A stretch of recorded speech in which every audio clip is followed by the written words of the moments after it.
acerca del matrimonio como base del hogar. Y hablamos de la primera consideración de ellas, que es la igualdad. Y dijimos algunas cosas, voy a mencionarlas. Dijimos que hay una condición de igualdad en cuanto a lo que Dios piensa del hombre y la mujer dentro del matrimonio, porque en el capítulo 1, el versículo 27, Dios da una bendición y unas órdenes y no se las da solamente al varón, se las da en igualdad de condiciones al varón y a la mujer. Los dos tenían los mismos propósitos, los dos tenían los mismos fines. Ahora, no solamente los bendijo, sino que los dos fueron creados por el mismo Dios. Y lo hizo con sus propias manos. El cielo, la tierra, el sol, la luna, las estrellas fueron creados por la palabra de Dios. Dios simplemente dio la orden, hágase el día y ¡pum!, se creó el día. Pero cuando se llegó el momento de crear a Adán, él mismo lo hizo con sus manos, dice la palabra. Y cuando Adán entendió la necesidad que tenía de Eva, entonces Dios mismo creó a Eva con sus manos. Si la mujer tuviera una condición menor que el varón, en el concepto de Dios, Dios simplemente hubiera podido crear a Eva por su palabra. Pero Dios tuvo la dedicación, la delicadeza de diseñar con sus propias manos y crear a la mujer. La enseñanza de que Dios creó a la mujer de la costilla de Adán es que, dicen algunos comentaristas, no la creó de la cabeza de Adán para que no fuera superior a Adán, pero no la creó de los pies de Adán para que no fuera pisoteada por él, sino que la creó en una costilla para que tuviera una condición de igualdad. Ahora, luego vimos la posición de Adán. Y Adán se levanta de su sueño profundo y abre sus ojos y wow, ve a Eva. Dijo Andrés Cárdenas anoche, Adán no tuvo muchas opciones para conseguir mujer. Bueno, pero Adán abrió sus ojos y vio a Eva y quedó, déjeme decirlo de esta manera, quedó matado, quedó sorprendido. Eso fue amor a primera vista. Y entonces, ahí en el capítulo 2, el versículo 23, Adán dice, esto es ahora hueso de mis huesos y carne de mi carne. Esta será llamada varona porque del varón fue tomada. Y les decía que Adán puso el nombre a Eva y era tan parecida a él que él dijo, ella es varona. Si yo soy varón, ella es varona. Y en otras Biblias dice hombre y mujer. Pero la raíz original en el hebreo de esta palabra, de la palabra varón, algunas Biblias lo tienen ahí al margen, es la palabra ich, para varón. Y para varona, para hembra o para mujer en este contexto es icha, que significa literalmente lo mismo. Adán está diciéndola, ella es igualita a mí, porque ella es carne de mi carne y hueso de mis huesos.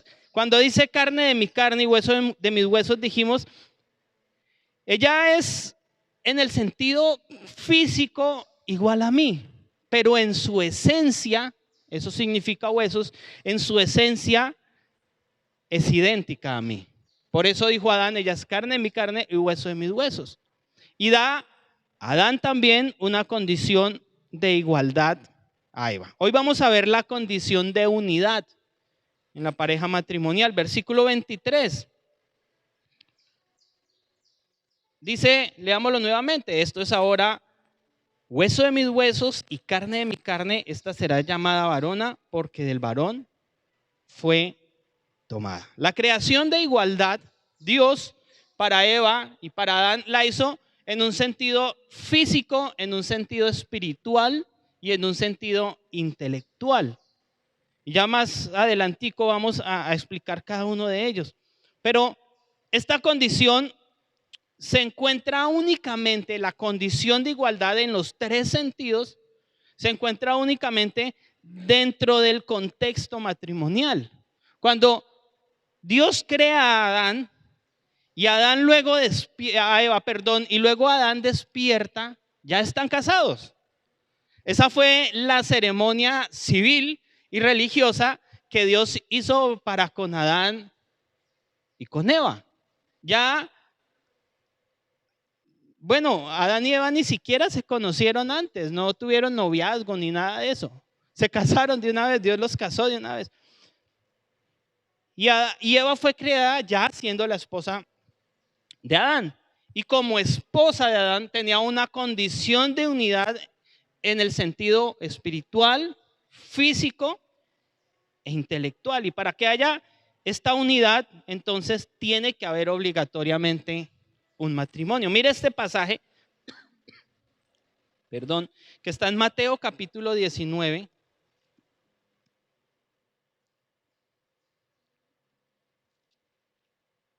Mateo capítulo 19, el versículo 5. Dice: y dijo, Jesús dijo, por esto el hombre dejará a su padre y a su madre y se unirá a su mujer. Esa palabra unir en el hebreo significa comunión, unidad espiritual, intelectual y física. Y se unirá a su mujer y los dos serán una sola carne. La segunda palabra que denota unidad en ese pasaje en el que Jesús está hablando es una sola carne. Y Dios está hablando, Jesús, perdón, está hablando en ese pasaje sobre el matrimonio. Y no dice Jesús, y entonces se harán novios y se irán a vivir en unión libre y los dos serán una sola carne. No hay condición de unidad ahí. Y si esa es su condición, pues discúlpeme que lo diga, pero la Biblia no aprueba esa condición de unidad. No es una condición de unidad en realidad. Para que haya unidad en la pareja matrimonial, tiene que existir el matrimonio. Y en nuestro contexto, para que sea legal el matrimonio, bueno, debe haber un contrato en el que ella y él se comprometen, un contrato civil. Y luego también hacemos una celebración religiosa, ¿cierto? Solamente así se entiende que hay un matrimonio. Miremos esas condiciones de unidad del matrimonio, esos 4 aspectos. Primero está la condición legal. Y volvamos a ese pasaje de Mateo 19. Primero dice, por esto el hombre dejará a su padre y a su madre. Es una decisión de él y de ella. No de los padres de él y de los padres de ella. Ese no es el orden divino. Es una condición de cada uno de los dos. Dejará al hombre a su padre y a su madre y se unirá a su mujer. Y en esa unión hay un proceso civil que es el matrimonio. Esa es la forma de unirse a su mujer. La forma de unirse el esposo a su esposa no es sacar la maleta de su casa e irse a vivir a la casa de ella a ver cómo les va. Y si nos va bien, entonces nos casamos. No es la forma bíblica. Es el matrimonio. Y se unirá a su mujer, dicho de otra manera, y se casará por el medio civil con ella y los dos serán una sola carne. Y luego dice el 6, así que ya no son ya más dos, sino una sola carne, lo reitera Jesús. Y mire esto, aquí está la aprobación divina. Por tanto, lo que Dios juntó, no lo separa el hombre. Mire aquí escrita la significancia del matrimonio para Dios. Jesús ha hablado está hablando en el pasaje también acerca del divorcio y vamos a tener quizá una charlita sobre el divorcio y lo que dice la Biblia acerca de él. Pero Jesús está diciendo, mire, tan seria es la cosa que aunque ellos tomaron la decisión de unirse en matrimonio, ellos tomaron la decisión, pero Dios es el que oficia el acto. Porque lo que Dios juntó, no lo separa el hombre. Eso es casi un pecado, ¿cierto? Separar la pareja matrimonial que Dios juntó, que Dios unió.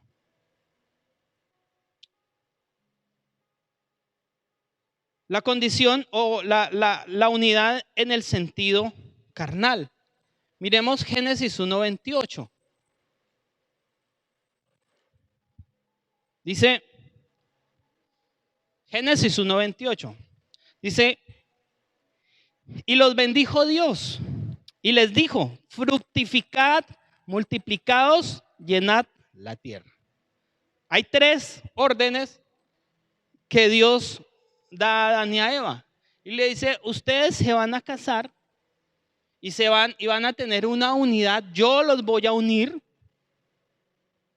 Yo voy a ser la persona que va a oficiar ese matrimonio, pero ustedes no solamente se van a unir legalmente, sino que ustedes van a tener una unidad carnal. Y aquí les está diciendo, y esa unidad carnal tiene un propósito, y es la procreación. Y 1 Corintios 7, el versículo 3, Pablo llama a la unidad carnal, la llama el deber conyugal. Dicho de otras palabras, el acto sexual que solamente se debe dar dentro del contexto del matrimonio de acuerdo a la enseñanza bíblica. Dios les dijo, yo los voy a unir a ustedes civilmente, pero también ustedes van a tener una unidad carnal. Los dos serán una sola carne. Esa unidad también es aprobada por Dios. Luego, debe haber una unidad espiritual. Y leamos este pasaje. 2 Corintios 6:14, usted se lo sabe, dice, no os unáis en yugo desigual con los incrédulos, porque qué comunión tiene la justicia con la injusticia. Y Pablo miraba el libro de 1 Corintios, lo leía, y encontraba que Pablo en el libro de 1 Corintios ocupó mucho texto para hablar acerca del matrimonio. Y este pasaje, que también es aplicado para otros aspectos de las relaciones humanas, tiene una idea primaria, y es la unión del hombre y la mujer en matrimonio. Y Pablo está hablando de una comunión espiritual, porque ¿qué comunión tiene la justicia con la injusticia y la luz con las tinieblas? Está hablando de la parte espiritual. Yo creo que estas 4 condiciones deberían considerarlas los que se quieren casar. La primera, pues, es esa condición civil que todavía no les tocaría, pero sí esta condición espiritual. Y esa condición espiritual es en un sentido horizontal y en un sentido vertical. Mire, vayamos a 1 Corintios capítulo 7.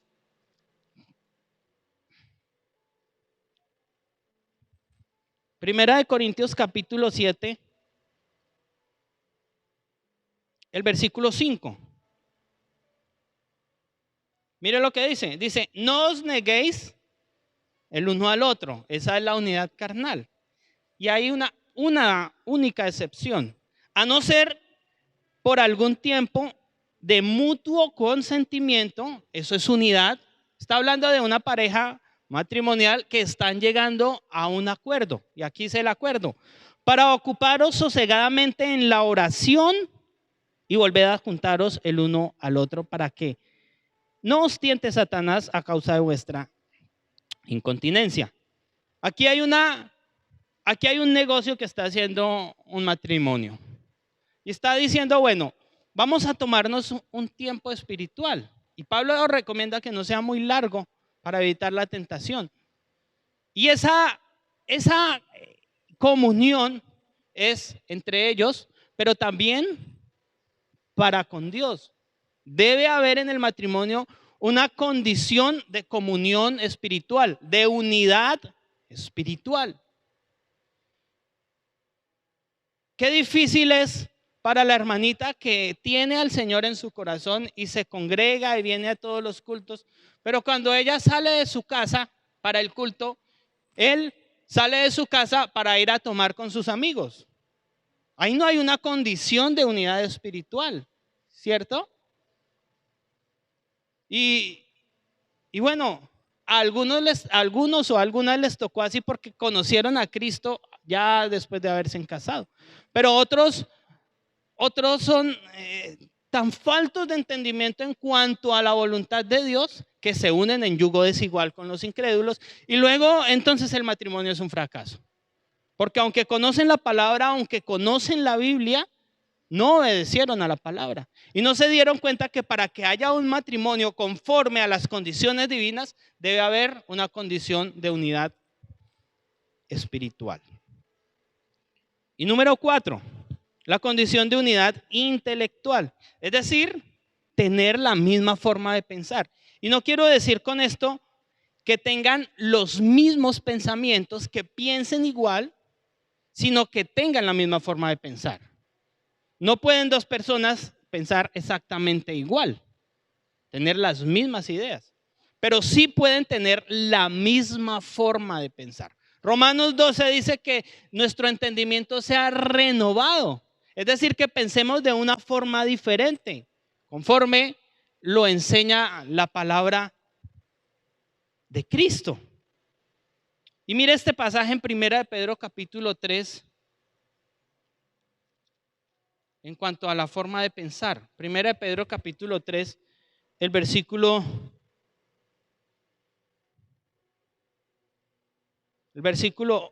8.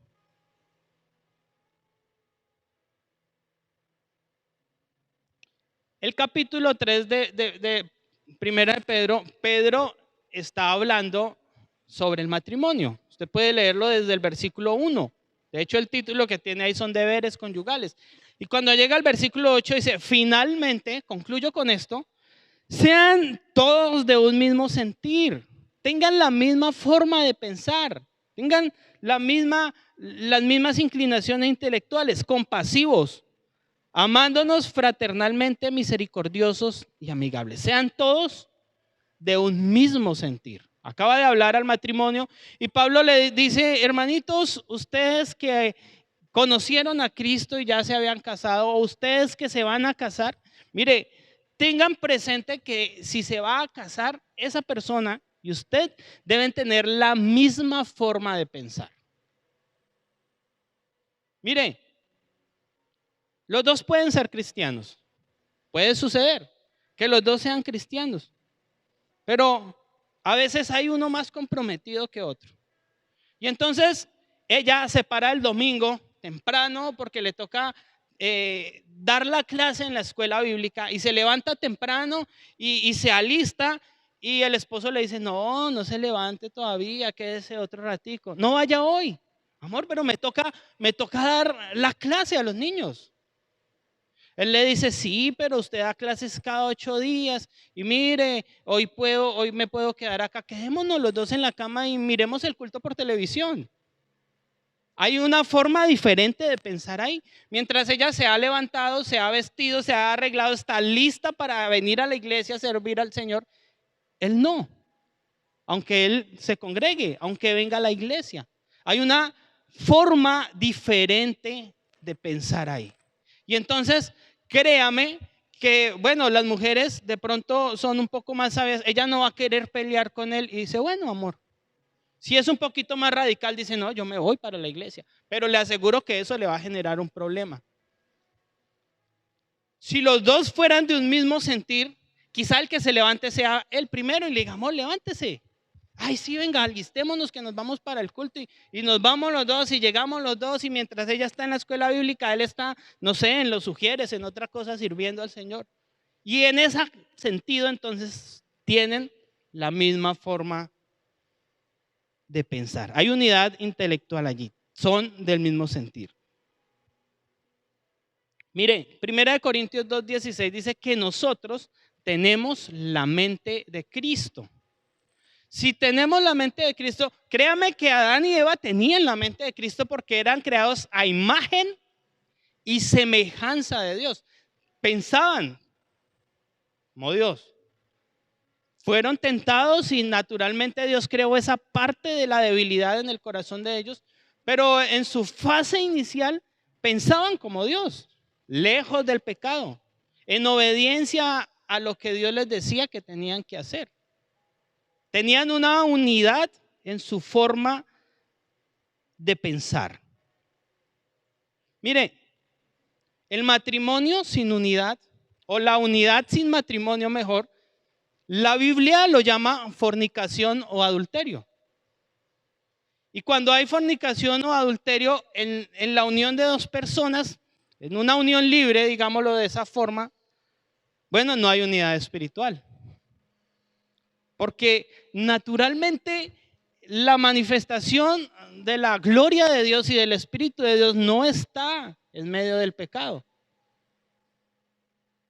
Porque Dios mismo se inventó el matrimonio con unas condiciones de unidad. Y cuando una pareja está en unión libre, Dios la está mirando y está diciendo, se está burlando de lo que yo dije, de lo que yo diseñé para la familia, para el hogar. Está ofendiendo a Dios. Número 3, la condición de independencia. Está en el versículo 4 del pasaje que nos ocupa, Génesis capítulo 2, versículo 24. Por tanto, dejará el hombre a su padre y a su madre y se unirá a su mujer y serán una sola carne. Aquí hay una condición divina para el matrimonio y es la separación, la independencia familiar. Adán y Eva no tenían familia. No tenían padre, no tenían madre, no tenían abuelos, no tenían familia. ¿Y cómo es que Dios le dice a Adán y Eva, ustedes dejarán a su padre y a su madre y se unirán a su mujer y serán una sola carne? Bueno, Dios era la familia de estos dos. Era el padre.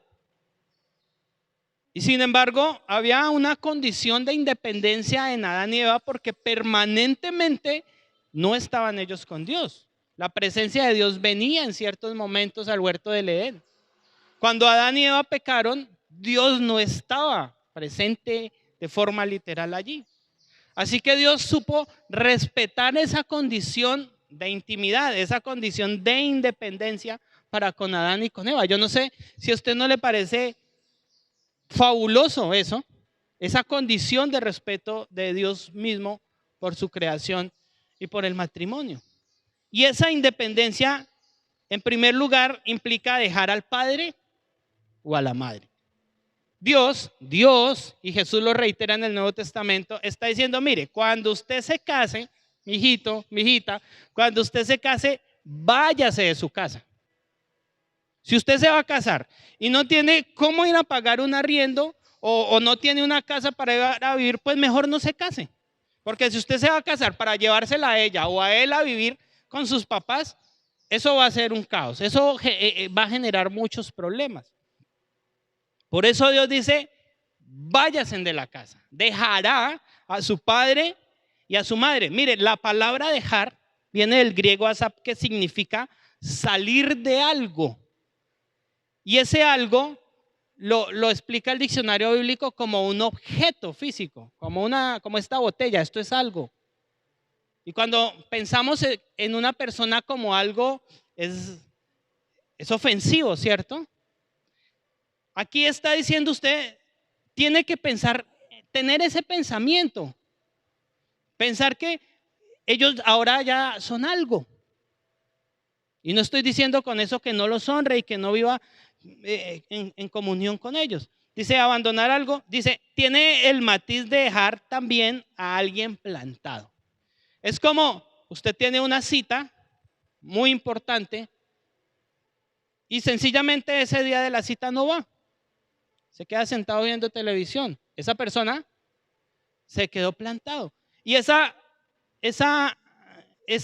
hecho está demostrando desprecio por esa persona, está demostrando poca importancia por esa persona. Y repito, no quiere la Biblia enseñar que usted tiene que irse de su casa y olvidarse de sus padres y despreciarlos. No, no, no, no, no. La Biblia también enseña que hay que honrarles. Pero el eje de la enseñanza en este principio es que se vayan de la casa, de forma literal, que dejen a papá y a mamá. Y que esté pendiente de ellos, pero que no todo el día esté. Mire, si usted se levanta, hola mami, y llega a su esposo del trabajo y usted todavía está hablando con su mamá, y llega la noche y todavía está hablando con su mamá, créame que su esposo se va a aburrir. Porque ya debió haber dejado a su padre y a su madre. Ahora es una nueva familia.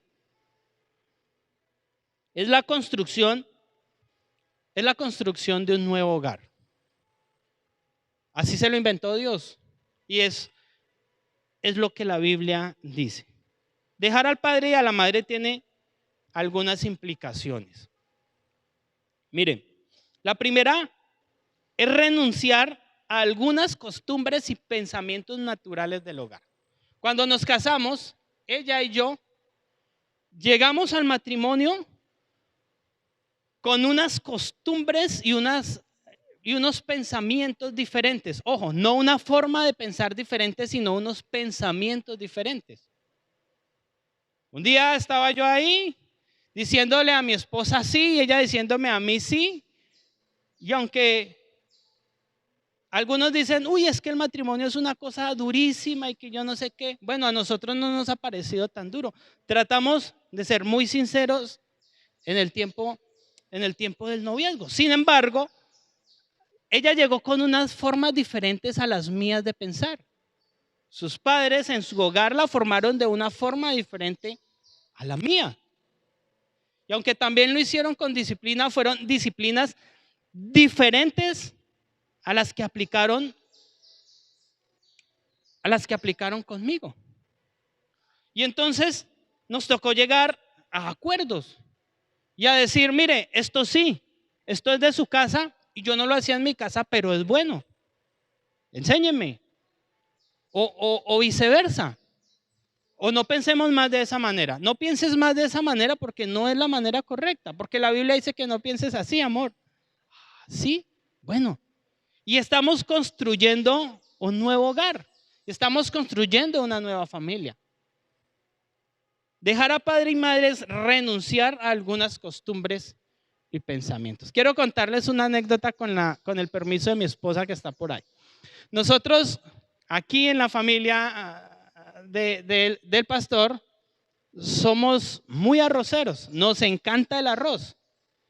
Y yo tengo un dicho y es que la base de la alimentación de las personas de estrato 1 es el arroz.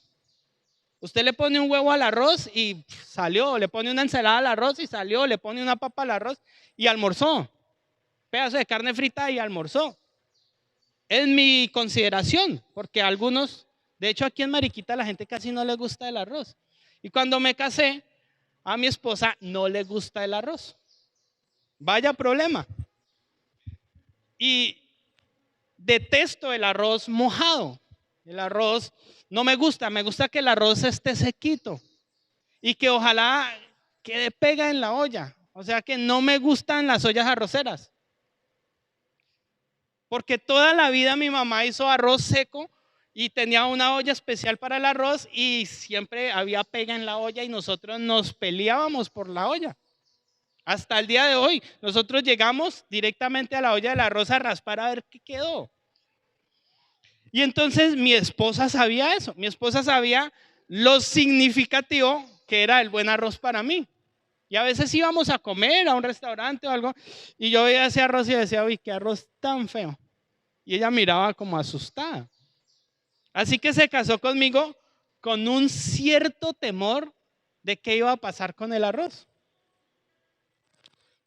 Y bueno, la primera vez que hizo el arroz no le quedó mal. Ella cocina muy bien, tiene un sazón especial. Tiene muchas ideas culinarias y hace cosas deliciosas. Y bueno, yo me preparé. Y dije, vamos a ver qué pasa. Y llegué y bueno, el arroz en una escala de 1 a 10 estaba como en 7 más o menos, en mi escala. Y ella estaba sentada en el comedor así, mirando a ver qué iba a pasar conmigo, si me lo iba a comer, si no me lo iba a comer, yo qué iba a decir. Yo me comí el almuerzo y mi costumbre es que yo termino de comer y me levanto y lavo mi loza. Y me paré de la silla, lavé la loza y luego me acerqué a ella y le di un beso y le dije, amor, estaba muy rico el almuerzo. Y ella todavía estaba como tratando de terminar su comida a ver qué había pasado con el arroz. Me dijo, ¿te gustó el arroz? Yo le dije, sí, estaba muy rico.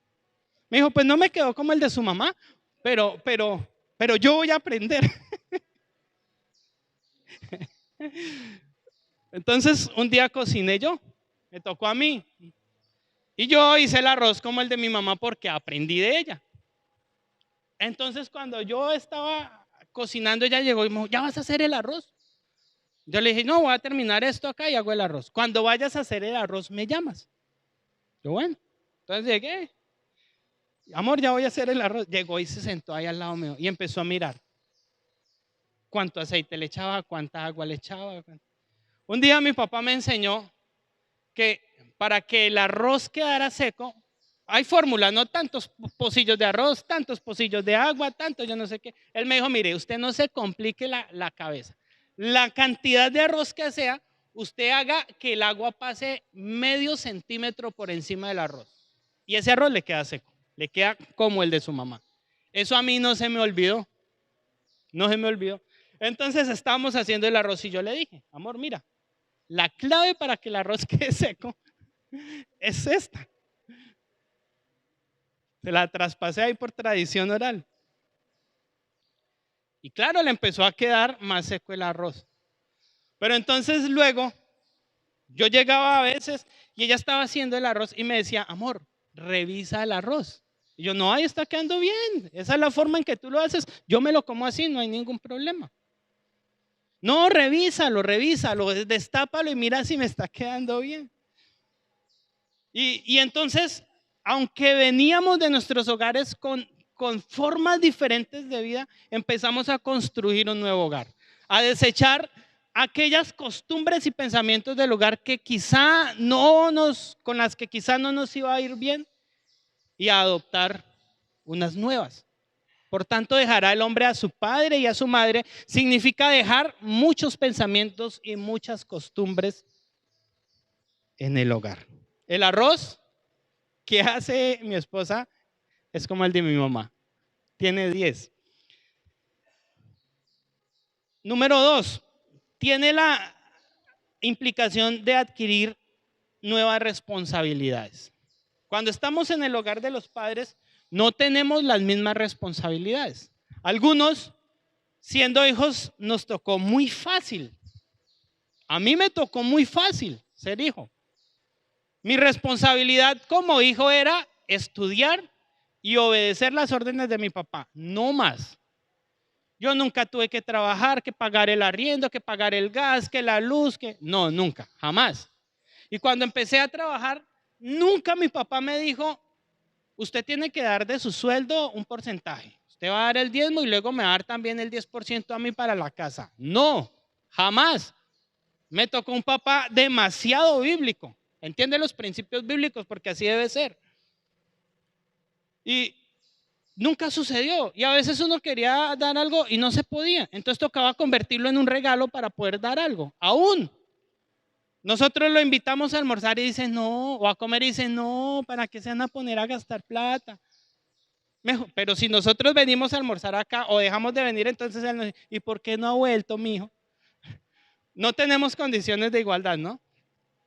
Pero significa adquirir nuevas responsabilidades. Entonces yo no tenía las responsabilidades que muchos otros hijos tienen. Y no estoy diciendo que esté mal. Bueno, no es culpa de los hijos. Quizás sea culpa de los padres y eso es tema para otro estudio. Pero me tocó fácil. Y cuando yo me casé, bueno, cuando yo trabajaba y ganaba mi sueldo, me dediqué a comprar cosas para mí. Compré mis cosas de mi estudio de grabación, compré equipos. Bueno, me di muchos lujos que ahora casado me sería muy difícil hacerlo. Pero cuando me casé, esas responsabilidades que yo no tenía me tocó adquirirlas. Y ahora con el mismo sueldo que yo me ganaba y me daba mis gustos personales, me tocaba convertirlos en servicios públicos, en el pago de una casa, en otras responsabilidades. Y ese primer mes, esos primeros meses fueron de mucho impacto, porque yo me quedaba sin dinero. Yo decía, pero tremendo, o sea, hay que pagar luz, hay que pagar agua, yo nunca viví eso, me tocó fácil, a otros les tocó más difíciles, pero significa adquirir unas responsabilidades. A mí me toca unas responsabilidades en el hogar y a ella le tocan otras responsabilidades. Debemos repartirnos esas responsabilidades. Dejar a padre y madre también implica abandonar literalmente la casa de los padres. Usted no tiene que estar allá metido todo el tiempo. De mis hermanos, el que menos tiempo está metido aquí en la casa de mis papás soy yo. Y mi esposa tampoco está metida. De hecho, yo le digo, ay, amor, ¿por qué no hay visita a su mamá? ¿Por qué no se va en la moto con su hermana y no sé qué? ¿Sí? Hemos dejado a padre y madre. Somos nosotros un nuevo hogar. Y el abandonarlos literalmente de la casa, en el momento que yo le dije a ella, nos casamos, fue una condición. Mire, ella me dijo, listo, yo le digo que sí. Yo le pedí matrimonio, ay, todo lo bonito y lo romántico, pero luego me dijo, sí, amor, pero hay una condición. No nos vamos a ir a vivir ni a su casa ni a la mía. Tenemos que comprar una casa. ¡Wow! Y eso sí que me faltó sabiduría en mi soltería. Si es soltero, antes que cualquier cosa piensa en comprar una casa. Y yo, ¿una casa para casarme? Salió caro esta vaina. Y yo, ¿y ahora qué hago? Ya me dijo que sí, pero sí, compra una casa. Y empecé a buscar qué forma había de comprar una casa. Hablé con el hermano Reinaldo y me dijo, mi hijo, consígase una plata, yo le construyo una casa en tanto. Bueno, las cosas no se dieron y la fecha se acercaba y yo no tenía casa. Y estaba preocupado. Y yo, ¿qué tal que yo llegue allá el día del matrimonio y ella no llegue porque yo no tengo una casa? Complicado. Bueno, Dios nos proveyó una casa. La estamos pagando, pero nos dio unas condiciones muy cómodas para poderla pagar. Y la condición de que yo tuviera una casa era que abandonáramos literalmente a nuestros padres, nos fuéramos a vivir a otro lugar, a otra casa. Eso implica independencia. Y la última implicación es evitar la intervención de los padres en el matrimonio. Por eso Dios dijo, dejen a su padre y a su madre, porque la mamá y el papá de ella van a tirar para el lado de ella y los míos para el lado mío. Bueno, a nosotros en nuestra experiencia no ha pasado, pero suele suceder. Y entonces, si ella se va a vivir a la casa paterna de él, entonces la mamá está pendiente de él más que ella. Y es que a él no le gusta así, es que no le planche la ropa así, es que no se lo haga así. Y eso genera problemas. Y entonces él le dice, amor, es que su mamá es cansoncísima, no me deja vivir. Ay, pero es que es mi mamá. Téngale paciencia. Y tienen un problema tremendo allí. Le voy a pedir que me regale 5 minutos para terminar la última consideración general aquí. La última es confianza. Está en el versículo 25. Dice, y estaban ambos desnudos, Adán y su mujer, y no se avergonzaban. La palabra desnudo es erwa del hebreo y significa literalmente desvestirse sin implicaciones vergonzosas. Es decir, que se quite la ropa y no le dé pena.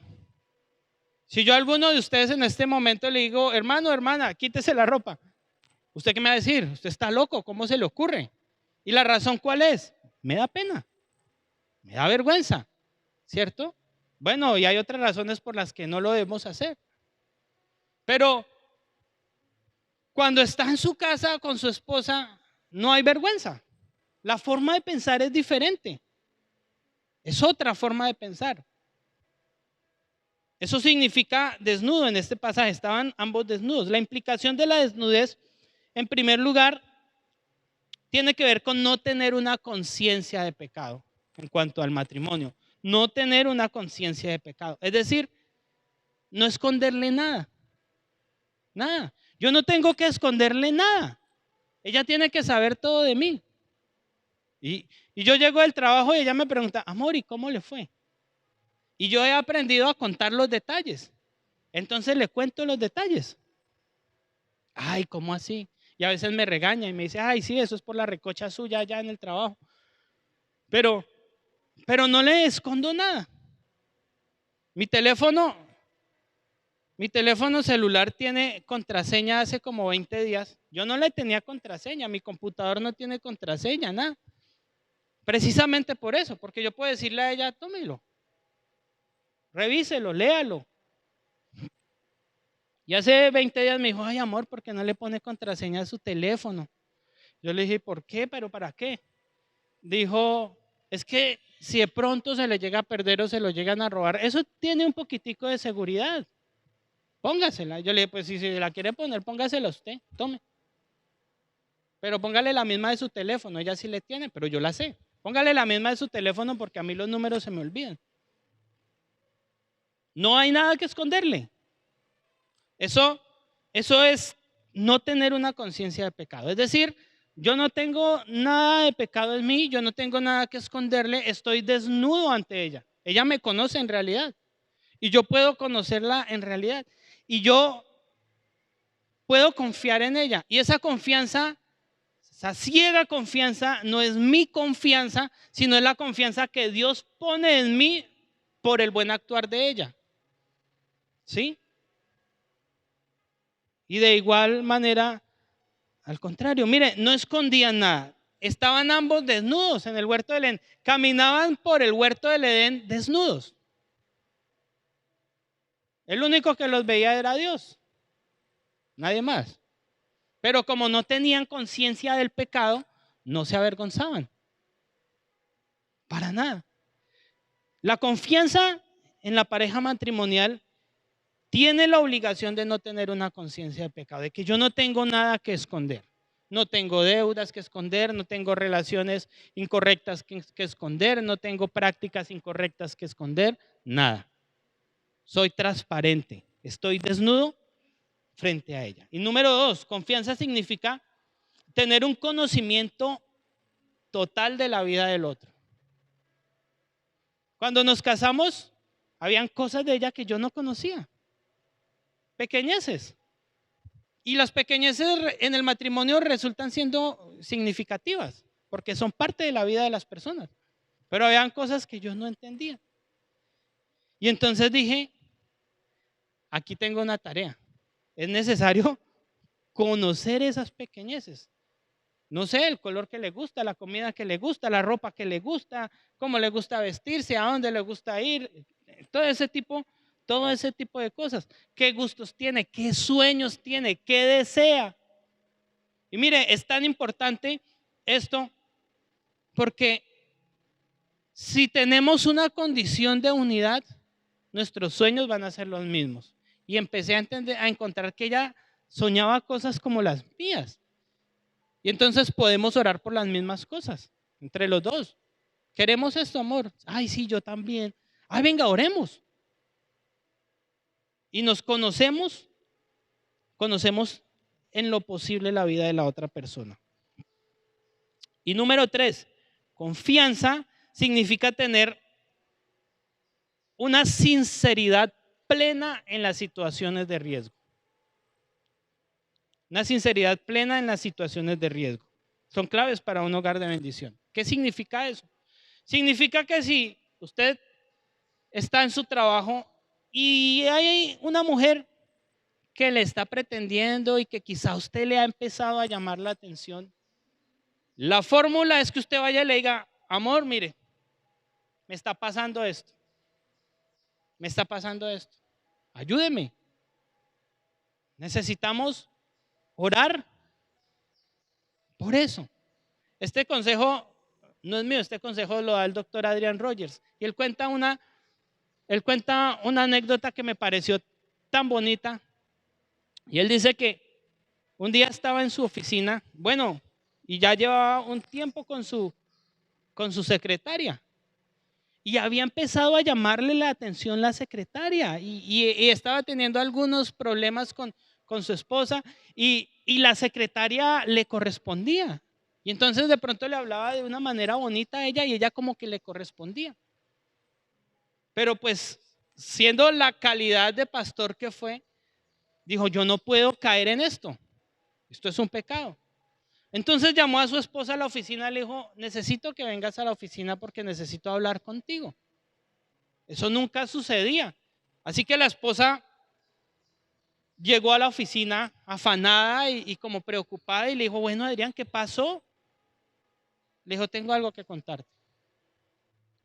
Y es que está sucediendo algo entre la secretaria y yo. Me atrae y yo le atraigo a ella. Y esto es una situación de riesgo.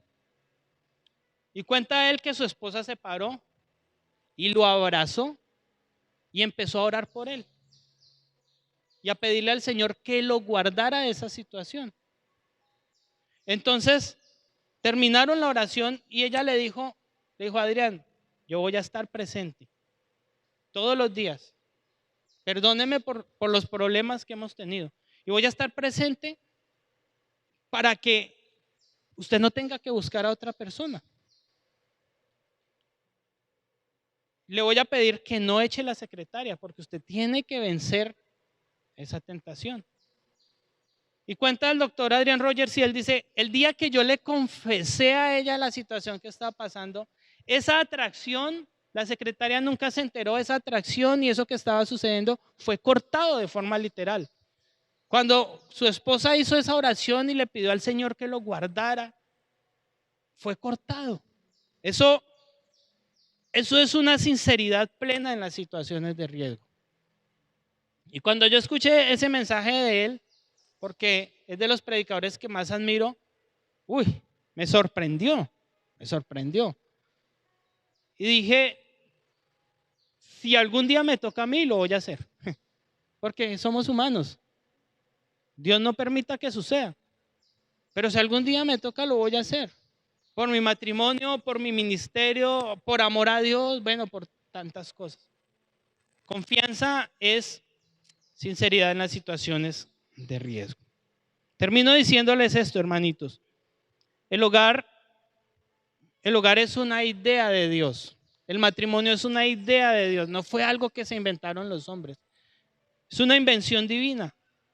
Y por tanto, el esposo debe darle el lugar a ella que le corresponde y ella el lugar a él que le corresponde. Y los suegros deben dejarlos a ellos construir su nuevo hogar. Guiarlos quizá con consejos sabios, pero dejarlos construir su nuevo hogar. Y número 2, evalúe las consideraciones importantes de igualdad, de unidad, de independencia y de confianza. Si quizá está fallando en alguna de ellas, porque ya es casado, pues hay que orar y empezar a construirla. Y si usted está próximo a casarse, considérelas para que tenga un matrimonio de bendición. Señor, te damos muchísimas gracias en esta mañana por esta tu palabra. Gracias porque aprendemos de ella, Señor. Estudiando estos pasajes, yo he aprendido de ella y siento la responsabilidad, Señor, de aplicarla cada día más, pues es bendición, Señor, para